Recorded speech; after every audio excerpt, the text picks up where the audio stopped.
स्तनगिरी तटी सुप्त उद्बोध्य कृष्णं पारात्यं चं श्रुति सदसर सिद्ध अध्यापयन्ति सोशिष्टायां सृजनि गलितं या फलकृत्य भुङ्क्ते गोदा तस्यै नमैदमिदं भूय एवासु भूय भूतं सरच्च महतावाय भट्टनादा श्री भक्तिसार कुलशेखर योगी वाहन भक्त्रांग रेणु परकाल यतीन्द्र मिश्रान श्रीमत् परांकुश मुनिं प्रणतोस्मि नित्यं। हरि ओम। भगवत बांधवुलारा अंदरिकी हृदयपूर्वक नमस्कारालु। మనం ఓంకారాన్ని 3 సార్లు చెప్పుకుందాం. అందరూ నిటారుగా ఉండండి.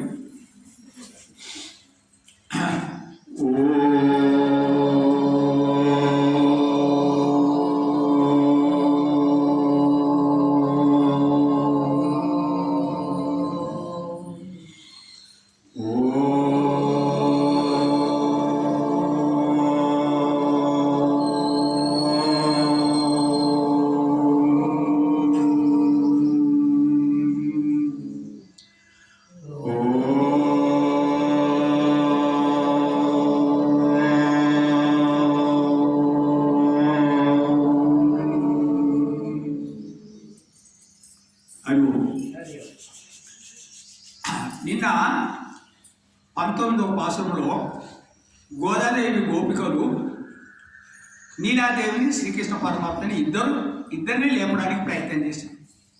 కానీ ఇద్దరు లేవకపోతే గోదాదేవి నీలాదేవిని కొంచెం నిష్ఠూరంగా మాట్లాడడం జరిగింది.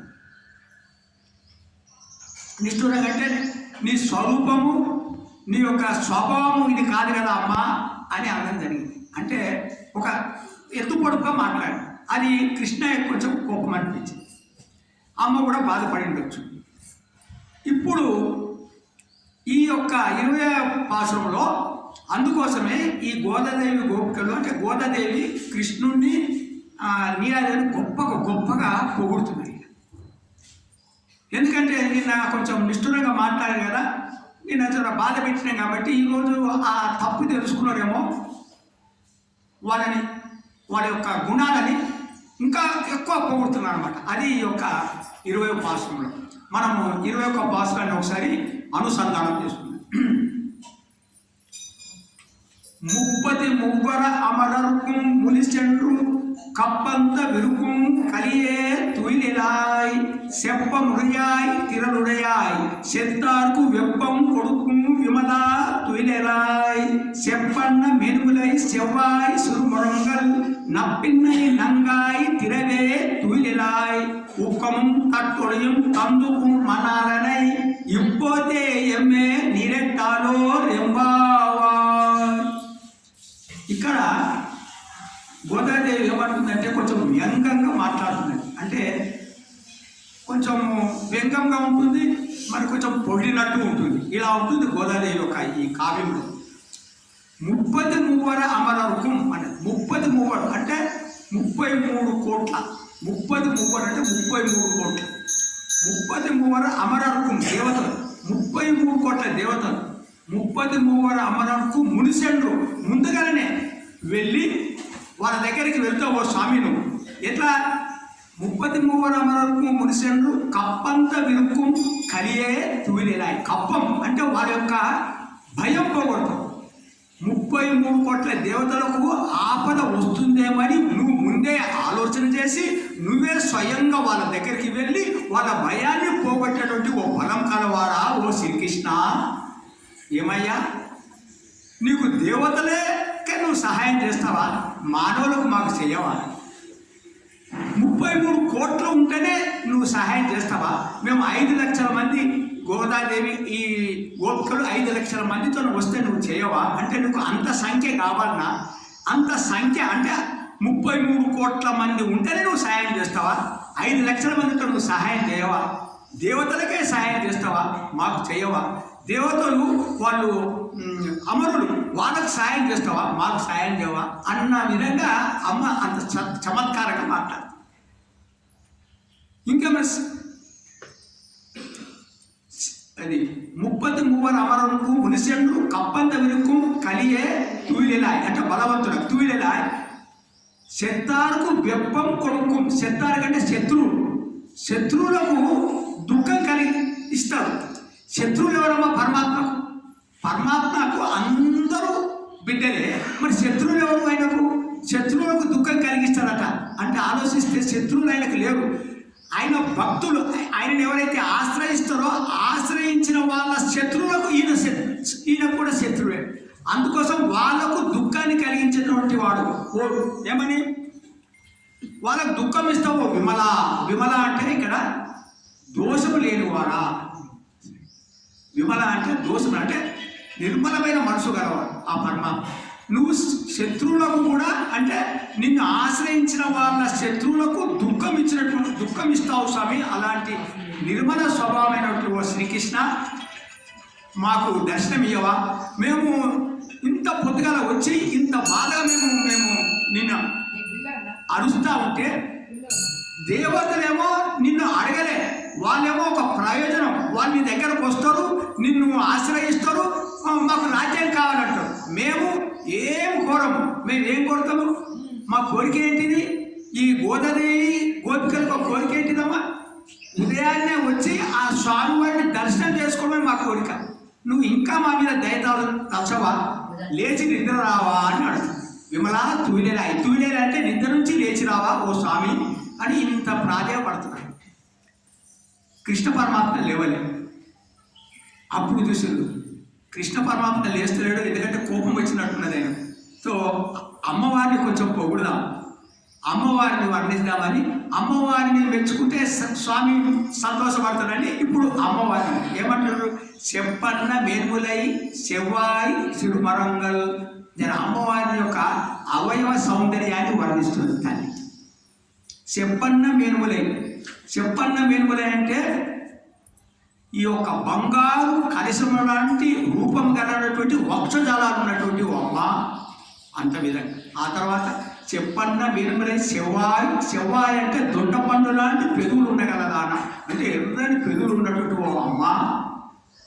చెప్పాయి సిరుమురంగల్ చెప్పన్నే మేనుములై చెవ్వాయి సిరుమురంగల్ అంటే సన్నని నడుము గలదానా.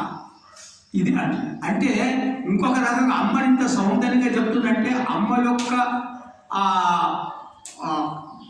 వక్షోదరాన్ని అందం చెప్తుందంటే దానికి జ్ఞానానికి ప్రతీక అన్నమాట. అమ్మ యొక్క పెదవులను పొగుడుతుందంటే అది భక్తికి ప్రతీక. అమ్మ యొక్క సన్నని నడుము అంటే వైరాగ్యానికి ప్రతీక. అంటే భక్తి, జ్ఞానం, వైరాగ్యం మనకు కలగాలని మనం ప్రార్థన చేస్తాం. ఇది మనకు కావాల్సింది. వైరాగ్యం ఉండాలా, భక్తి ఉండాలా, జ్ఞానం ఉండాలి. చెప్పన్న మేన్ములై చెవ్వాయి సిరుమురంగల్ నప్పిన్నై నంగాయ్.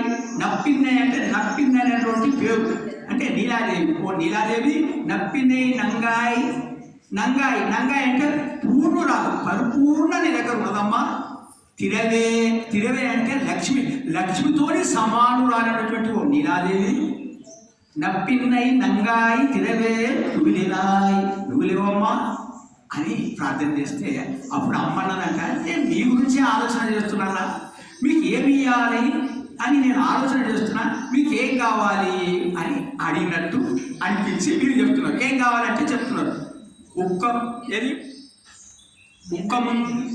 ఉక్కం అంటే ఏంటిది? ఉక్కము అంటే విష్ణకర్ర కావాలి. పరమాత్మకు విష్ణకర్ర అంటే మాకన్నా విష్ణకర్ర ఉండాలి. విష్ణకర్ర, ఉక్కము, తట్టోలియం అంటే నిలువుటద్దం కావాలి. ఇవి పరికరాలు మాకు. విష్ణకర్ర, అద్దం, ఉక్కము, తట్టోలియం, విష్ణకర్ర, అద్దం కావాలి. ఇంకేం కావాలా? ఉక్కము, తట్టోలియం, ఉన్మనాలనే నీ స్వామిని, నీ భర్తని, నీ యొక్క భర్తని. ఇప్పోతే ఎమ్మాయి మాకు నీరెంటారు, మాకు నీ భర్తను తీసుకొచ్చి మాకు స్నానం చేయాలి, భర్తతో మేము స్నానం చేయాలి. ఇది కొంచెం ఎలా జర ఒక రకం కూడా నీ భర్తనే మా దగ్గరికి పంపితే మేము స్నానం చేస్తామంటున్నాడు. అంటే ఏమన్నట్టు భగవంతుని యొక్క గుణాలలో మేము మునుగుతాము, ఆ పరమాత్మ యొక్క గుణాల్లో మేము మునుగుతాము. నీలారాధే అంటే ఆ పరమాత్మ గుణాల్లో మేము మునుగుతాము అని గోదాదేవి ప్రార్థన చేస్తుంది అన్నమాట. అంటే ఇప్పుడు విష్ణుకర్ర కావాలా, అద్దం కావాలా అంటే ఏంటిది? ఇక్కడ ఏం చెప్తున్నానంటే విష్ణుకర్ర అంటే ఇప్పుడు మనం పూజ అయిపోయిన తర్వాత శరీరానికి చెమట వచ్చింది, విష్ణుకర్రతో విసురుకుంటాం. కానీ మన ఆత్మకు చెమట ఏంటిది? ఎట్లా? అహంకారం, మమకారం. మన శరీరానికి చెమట వస్తే విష్ణుకర్రతో ఇలా అనుకుంటాము, పోతుంది. మన ఆత్మకు అది బాధపడుతుంది. ఎందుకు? అహంకారం, మమకారం. అహంకారం, మమకారం పోవాలంటే మనకు అమ్మవారి యొక్క కటాక్షంగా అహంకారం, మమకారం పోవాలి. ఇది విష్ణుకర్ర. మీరు అద్దం ఏంటిది? అద్దం మనం అలంకరించుకోవడానికి అద్దం పనిచేస్తుంది. కానీ ఇంకొక విధంగా ఏం పనిచేస్తుంది? అద్దం మన యొక్క స్వరూపాన్ని తెలియజేస్తుంది. అంటే నేను ఎవరిని అంటే నేను ఆత్మస్వరూపాన్ని అనే దాన్ని మనకు తెలియజేస్తుంది. ఆ తర్వాత ఏమి? ఈ యొక్క మన యొక్క ఆత్మక్లేశములు పోవడము, ఈ యొక్క స్వరూప జ్ఞానం తెలుసుకుంటే ఏమవుతుంది? భగవంతునికి కైకేయం చేస్తారు. ఇది గోదాదేవి యొక్క ఈ తిరుపతి యొక్క సారాంశం ఏంటిది అంటే మన స్వరూప జ్ఞానం తెలుసుకొని ఆ పరమాత్మకు కైంకర్యం చేయాలి.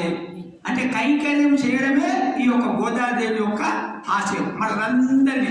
అయినా ఇంత ప్రాధాన్యపడ్డా కూడా కృష్ణయ్య లేచిందా, మరి అమ్మవారు లేచిందా మనం చూద్దాము. ఇంత కష్టపడి ఇంత ఉదయాన్నే గోదాదేవి గోపికలతో వచ్చి కృష్ణయ్యని లేపుతుంటే కృష్ణయ్య ఇంకా లేవడం లేదు చూడండి. అంటే కొందరు అంటే ఏంటంటే ఎంత పరీక్ష పెడుతున్నాడు.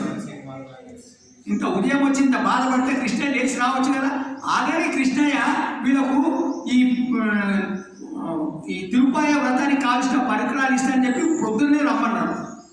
చెవ్వాయి తిరములున్నాయి. చెవ్వాయి అంటే నువ్వు ఆర్జవం కలవాడా. ఆర్జవం కలవాడా అంటే ఒక మాట మీద ఉంటావు కదా, మాటిస్తే నిలబెట్టేవాడు.